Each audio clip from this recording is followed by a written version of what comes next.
Morning, everybody. It's DJ NV, Charlamagne the Guy. We are the Breakfast Club. Let's get to the rumors and start the big fight over the weekend. Rumor has it. Rumor has it. Call out a name, or you gossiping, or you chatty patty. I'm gossiping. This is the Rumor Report. I mean, I guess we on the Breakfast Club. This is where the tea spills, right? Right. So what was the big fight? Cardi throwing the microphone at that young lady? No. 'Cause that was more competitive than the other fight. Well, actually, the big fight was Errol Spence and Terence Crawford over the weekend. If you didn't see the fight or you live under the rock, Terence Crawford won.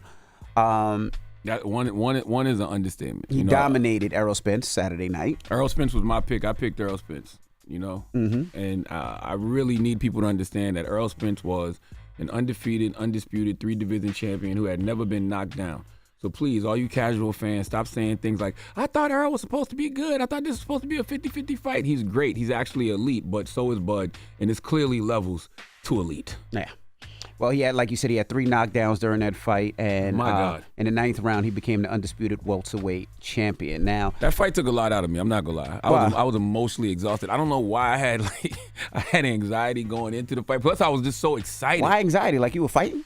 It felt like And that. you don't even bet, so it's not like you put money down. No, not at all. But I actually was so excited for the fight. Right. You know what I mean? Because this is two generational talents. It's rare you see 2 generational talents, fighting in their prime. So I was just excited as a boxing fan for the fight. And it was like one of those things like, oh, shit, we really about to see this fight?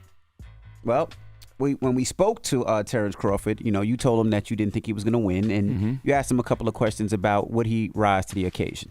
Do you rise to the level of your competition? Do I? Yeah. Have you watched my career? Absolutely. That's your answer. Okay. Well, Terence Crawford says he rises to the level of his opponent. Yeah. We've never seen him that good because he's never fought someone that good.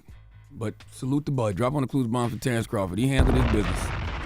Okay? And then after the fight, he had some words for you and the rest of the media people that didn't ride with him. Do you feel like now when you look back, do you feel some sense of vindication that people who overlooked you for so long now, you're at the top of the heap and there's no doubt? Well, I've been telling each and every one of y'all for years. A lot of y'all over here looking sad. Ellie, you looking like a ass dude over there because you was going against me. All in all, I get to say I told y'all because I've been asking for these fights for years. And y'all been saying, oh, he's too small. He's going to get this. He's going to get broken. And each and every time that I step up, I proved y'all wrong. So, write some great stories about Terence Crawford. Don't hate on him. Don't say nothing negative. Just give me my props. Drop on the clues bomb for Terence Crawford. There's nothing negative you can say. Nope. You got to give him his props. You know what I mean? You just have to. And unlike other media personalities, I say things to people's faces. Okay, I don't talk about people, I talk to them. Now let me ask you a question. I always ask every question. When you got 2 great boxers like this, and you're a manager or you're somebody that's a promoter, you got to be scared for these type of fights, right? Because this fight, both of these brothers will probably make anywhere from $25 to $30 million, right? Crawford will probably make something just as similar in his next fight, but Errol Spence has to drop so low now because you still think he'll get $25, $30 million a fight? The next fight will probably be the rematch between him and Crawford. You know what I mean? I don't know if I was him, I wouldn't rush into it. You know what I mean? I would probably go out there and fight somebody else first. But the next fight is going to still be a big money fight because it's going to be a rematch between him and Crawford. Does it have to be? By the way, there's nobody, either one of them could fight that could command the kind of payday that this fight just got. Like, this was a mega fight. That's why they're called mega fights. Mega fights, mega paydays. Now let's jump to Stephen A. Smith. Stephen A. Smith apologized for a tweet asking if Kim Kardashian is a prostitute and her mother, Kris Jenner, is a pimp. Why? I don't know, but this is what he said about it. Conservative talk show host Candace Owens has branded Kim Kardashian a prostitute and Kris Jenner a pimp, as we just saw, after singer Ray J alleged that Kris Jenner, the mom, watched not 1, not 2, but 3 sex tapes he had filmed with her daughter, Kim Kardashian, before selecting the one to be released to the public. I'm not going to call Kim Kardashian no prostitute. I'm not going to disrespect her. No, that's disrespectful. That's very disrespectful. Yes. That's very, I'm not going to do that. If those allegations are true, I don't think it's off kilter to call a mom a pimp. No. See, that's No. That is pimp. That is the definition of pimping. If that happens. Yeah. See, Stephen A. made a rookie mistake, or his social media team made a rookie mistake. There was no context in the tweet. Correct. So when you read the tweet, all it says was, is Kim Kardashian a prostitute? Is her mom a pimp? It's Christian a pimp, yeah. That wasn't a story. That wasn't a conversation that Stephen A. incited. Right. Well, Pat Beverly checked him online. Not cool. She has kids.